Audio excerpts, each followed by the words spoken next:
What's up guys, welcome to our YouTube channel and a new video।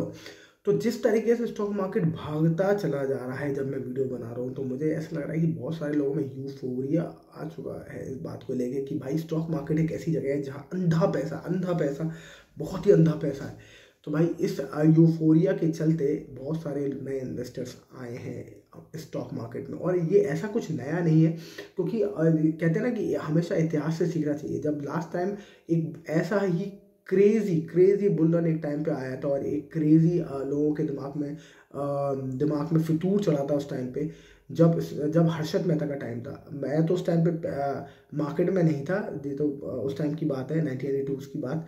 तब मैं 3-4 साल का हुआ होगा, 2-3 साल का हुआ होऊंगा, जो भी होऊंगा। बट हर्षद मेहता के टाइम पे ये बड़ा हल्ला था। और मैंने सुना है कि जब मैं आज भी उन लोगों को सुनता हूँ जो हर्षद मेहता के टाइम पे स्टॉक मार्केट में थे, वो कहते हैं कि उस टाइम पे इतना ज़्यादा क्रेजी बुल रन था, इतना ज़्यादा पागलपन था कि स्टॉक मार्केट के जो वो थे आईपीओ के जो वो है फॉर्म, वो सड़कों पे मिलते थे। हर जगह बिजनेस की बात होती थी, हर आदमी स्टॉक मार्केट के बारे में बात कर रहा होता था। हर कोने पे, हर टपरी पे चाय की स्टॉक मार्केट के बारे में बात होती थी। क्या लगता है मार्केट कौन सा स्टॉक ऊपर जाएगा। और मार्केट एक अंधाधुन रैली में चलते जा रहा था। उस टाइम पे बहुत सारे लोगों ने बहुत ही अंधा पैसा बनाया, बहुत अंधा। देखा जाए तो राकेश झुनझुनवाला, जो हमारे वॉरेन बफेट कहते हैं इंडिया के, उन्होंने भी, वो भी कहते हैं कि हमने बहुत अंधा पैसा बनाया है मार्केट की बढ़त में भी और गिरावट में भी। और बढ़त में अब तो राकेश झुनझुनवाला जी है नहीं, लेट हो गए, लेट राकेश झुनझुनवाला कहना चाहिए हमें उनको। बट उन जैसा भी कोई एक्चुअली देखा जाए तो इन्वेस्टर हो नहीं सकता, क्योंकि जो उनके अंदर कन्विक्शन और जो हिम्मत थी उनके अंदर, जो इतनी बड़ी बड़ी बैट खेलने की स्टॉक्स पर, वो मुझे लगता नहीं शायद, मतलब बहुत बड़े बड़े इन्वेस्टर भी ये बोलते हैं कि उन जैसा करेज लाना बहुत मुश्किल है। और उस टाइम पे उन्होंने शॉर्टिंग करके भी पैसा बनाया। शॉर्टिंग मतलब ये होता है जब आप मार्केट को शॉर्ट करते हो, मतलब कि आप गिरते हो, बेट करते हो कि मार्केट गिरेगा, और जब मार्केट गिरता है आपके फेवर में तो आपको और पैसा बनता है। तो उन्होंने शॉर्ट करके पैसा बनाया। और उन्होंने एसीसी सीमेंट, जो उस टाइम का बड़ा फेवरेट हर्षद मेहता का स्टॉक हुआ करता था, हर्षद मेहता ने उसको बहुत पुश किया और बहुत उसमें बाइंग करी, और बाइंग कर करके उसको बहुत ही ऊपर तक के लेवल पे लेके गया था उस टाइम पे। तो एक एसीसी सीमेंट हुआ करता था, आज भी है हालांकि, बट उस टाइम का वो हर्षद मेहता का टॉप क्या कहते हैं, टॉप वो था पसंदीदा स्टॉक, जिसको उसने बहुत ज़्यादा मैनिपुलेट किया था। तो उस टाइम पे बहुत बड़ा क्रेजी बुलन चल रहा था इंडिया में, और उस टाइम पे लोग बहुत ज़्यादा पागल थे। हर आदमी स्टॉक मार्केट के बारे में बात कर रहा होता था उस टाइम पे। हर आदमी सड़कों पे, आप स्टॉक मार्केट के वो पैम्पलेट दिखते थे आपको, आईपीओ के फॉर्म मिलते थे सड़कों पे, पटरियों पे। जैसे कि आज वो सरकारी बैंकों के और सरकारी नौकरियों के फॉर्म मिलते हैं ना, जैसे आज अगर आप जाओगे किसी ऐसी मार्केट में जहाँ कोचिंग बहुत ज़्यादा हो, तो वहाँ सरकारी फॉर्म मिलते हैं, एसएसबी एसएससी के, सीडीएस के, इन सब के फॉर्म मिलते हैं, बाहर पीओ बैंक, इन सब की चीज़ों के। तो उस टाइम पे ऐसे स्टॉक मार्केट के फॉर्म मिलते थे उस टाइम पे, तो इतना ज़्यादा क्रेजी था। हालांकि अब उसको डिजिटलाइज हो गया, इसलिए शायद नहीं मिल रहा है रोड सड़कों पे अब आईपीओ के फॉर्म, क्योंकि अब हर चीज़ डिजिटलाइज हो गई है। बट उस टाइम पे बहुत ज़्यादा क्रेजी था, वो था टाइम था। उतना क्रेजी टाइम कहते हैं कि अभी भी नहीं है। तो उस टाइम पे देखा जाए तो लोगों ने ये करा था, लोगों ने अपने मकान बेच के स्टॉक मार्केट में पैसा लगाया था। उस टाइम पे लोगों ने बड़े बड़े मोटे मोटे लोन लेके स्टॉक मार्केट में पैसा लगाया था। और यही आज का सवाल है, क्योंकि ये आज आज ये बहुत कॉमन होने वाला है, और बहुत लोग इस बारे में बात करते हैं क्या हम लोन लेके पैसा लगा दें स्टॉक मार्केट में। और ये बहुत कॉमन क्वेश्चन हो गया, स्पेशली अमंग द यूथ, क्योंकि यूथ ने एक्चुअली मोस्टली जो आए हैं कोविड के बाद, उन्होंने देखा है कि स्टॉक मार्केट को ऊपर भागते हुए। अब आप ये सोचो, स्टॉक कोविड के टाइम पे 60,000 का निफ्टी हो गया था, आज 25,000 का चल रहा है। तो 24-25,000 के आसपास घूम रहा है जब मैं वीडियो बना रहा हूँ। 24,700 चल रहा है आज जब मैं बना रहा हूँ। तो अब आप ये सोचो इसको कि ऑलमोस्ट 3 गुना हो गया वहाँ से। तो जो बेचारा कोविड में आया है, कोविड में जिसने, जो नौकरी करता था, उसने कोविड में मार्केट को गिरते हुए देखा और 60,000 पे उसने जो बाइंग करी होगी, तो उसका पैसा 3 गुना हो गया 4 साल में। तो उसको लग रहा होगा ये तो अंधा पैसा कमाने का तरीके जगह है भाई, क्या हो गया ये। तो अगर उसने सिर्फ इंडेक्स में पैसा लगा हुआ है, तो अगर इंडेक्स में पैसा लगा हुआ होता तो 7,000 का इंडेक्स था और आप 24,000 हो गया, तो 3 गुना हो गया, राइट। 3 गुना से ज़्यादा इनफैक्ट। तो वो तो ये सोच रहा होगा 3.5 गुना के आसपास। तो वो सोच रहा होगा कि यार वाह, 3.5-4 साल में 3.5 गुना, मतलब ये तो अंधा चल रहा है, अंधा पैसा, मोटा पैसा। तो उसको लगता है कि वो लेके, क्या कहते हैं, कर्जा लेके या डेट लेके आप पैसा लगा सकते हो इन्वेस्ट क्या स्टॉक मार्केट में।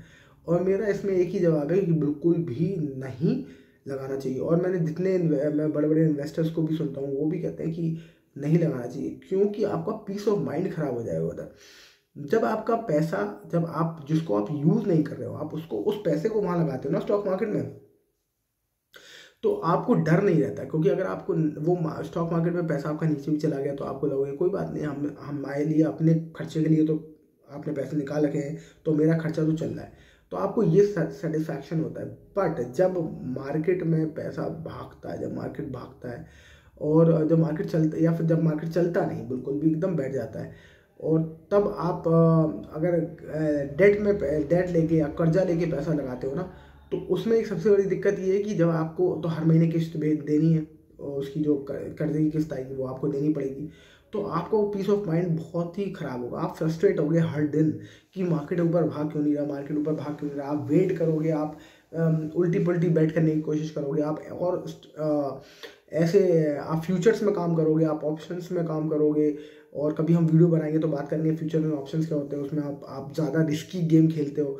पर आप ये सोचो कि पर आप जल्दी शॉर्टकट करने की कोशिश करोगे किसी तरह, क्योंकि आपको अगले महीने, हर महीने आपको उसकी किस्त के पैसे तो देने हैं। तो आपको जब हर महीने उसके किस्त के पैसे देने हैं, तो आप हमेशा टेंशन में रहोगे, और टेंशन और स्ट्रेस में रहोगे आप, तो कोई ना कोई ऐसा गलत डिसीजन लोगे जो आपको और प्रॉब्लम में डाल देगा। तो जितने भी लोगों से आप पूछो, जितने भी बड़े बड़े इन्वेस्टर्स की बात करो, लेवरेज कहते हैं इसको, कि लेवरेज यानी कि उधार पैसा लेना बैंक से, या फिर स्टॉक मार्केट या ब्रोकर से ही लेवरेज लेना, यानी कि ब्रोकर ही आपको लेवरेज देता है। जब आपके अपने स्टॉक उसको गिरवी रख देते हो, तो जब आप गिरवी रख देते हो अपने स्टॉक्स, तो ब्रोकर भी आपको कुछ एक्स्ट्रा मनी दे देता है प्ले करने के लिए, क्योंकि वो सोचता है कि इसके बाद इतने स्टॉक्स तो हैं, अगर कल को ये इसने लॉस हो गया तो मैं इसके स्टॉक्स बेच के अपना जो लॉस है वो रिकवर कर लूँगा, क्योंकि इसके स्टॉक्स तो मेरे पास ही पड़े हुए हैं, तो वो बेच देगा आपको। तो आप बेसिकली अपने स्टॉक्स को गिरवी रख देते हो अपने ब्रोकर के पास, तो उसको भी उसमें उसके बदले भी आपको लेवरेज मिल जाता है। या फिर आप बैंक से ले लेते हो पैसा किसी 9% 10% के ब्याज पर, तो आपको वहाँ से मिल जाता है, वो उठा के आप लगा देते हो। पर दोनों ही उसमें एक्चुअली आपको बहुत बड़ा रिस्क हो जाता है। ऐसा नहीं है कि लेवरेज लोग नहीं करते, जो बड़े बड़े प्लेयर है, जो राकेश झुनझुनवाला जी बात हो गई, या फिर कोई भी बड़े आप बड़े बड़े इनकी इन्वेस्टर्स की बात करें, ये लेवरेज का भी गेम खेलते हैं। पर इनको पता होता है, क्योंकि बहुत इनके पास बहुत मोटे असामी हैं, अच्छा बहुत बड़ा कॉर्पस है, दे हैव न्यूज़ फ्लो, इनके पास न्यूज़ की फ्लो होता है कि कल क्या होने वाला है, परसों क्या होने वाला है, कल कौन सा बड़ा डिसीजन आने वाला है, जो इनको पहले ही पता चल जाता है। तो ये राइट टाइम पे लेवरेज कर सकते हैं, क्योंकि इन्हें मालूम है, इनसाइडर न्यूज़ है इनके पास, तो ये उसी टाइम पे लेवरेज करते हैं और अपना मोटा पैसा बना लेते हैं न्यूज़ फ्लो की दम पे, क्योंकि ये न्यूज़ का एक्सेस इनके पास है हमसे कई गुना ज़्यादा। तो इसलिए जो बड़े लोग हैं वो तो न्यूज़ का यूज़ करके लेवरेज का फ़ायदा उठा लेते हैं, पर हम एक आम इन्वेस्टर के लिए, एक रिटेल इन्वेस्टर के लिए न्यूज़ का इनफ्लो का यूज़ करना और फिर उसके बाद डेट लेके पैसा लगाना एक बहुत ही बड़ा पेन इन द एस है। तो मुझे लगता है कि ये नहीं करना चाहिए, और ये एक मतलब this can be the only big mistake, this can be the only one of the biggest mistake जो आप करोगे अगर, तो आप बड़ी प्रॉब्लम में आ सकते हो कभी भी, अगर आप लेवरेज लेके या आप कर्जा लेके स्टॉक मार्केट में पैसा इन्वेस्ट करते हो। या आपके पास कोई ऑल्टरनेटिव रूल होना चाहिए, इसका मतलब कि अगर वहाँ से पैसा आ रहा है तो कोई ऐसी आपकी स्ट्रैटेजी हो जो हर महीने उसमें से पैसे कमा के उसको देते रहे, वो अलग चीज़ हो सकता है। पर जब हर महीने आपको किस्त देनी पड़ेगी अपनी जेब से, तो वो बहुत ही दुखदायी हो जाएगा। तो मेरे हिसाब से मेरे भाई, लेवरेज लेके स्टॉक मार्केट में पैसा लगाना is not a good thing, specially जब आप बहुत छोटे इन्वेस्टर हैं, आपका पोर्टफोलियो 1-1.5 करोड़ से भी नीचे है, तो बिल्कुल भी नहीं करना चाहिए काम।